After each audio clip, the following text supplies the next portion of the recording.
think we're supposed to go out there? I don't know. I mean, I guess we could. I don't know. I don't see what'll hurt. You heard the old saying that teenagers say, don't you?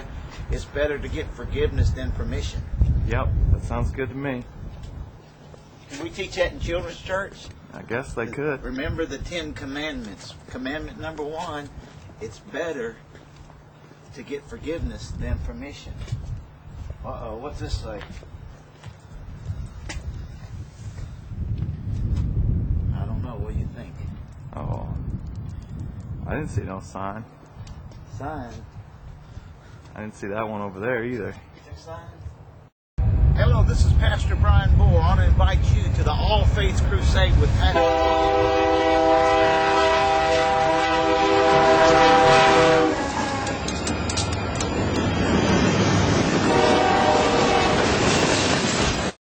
All Faiths Crusade video, take like 2 or something. Hey, this is Pastor Brian Moore. I want to invite you to our All Faiths Crusade with Pastor Ken and Lynette Hagan, March 4th through the 7th.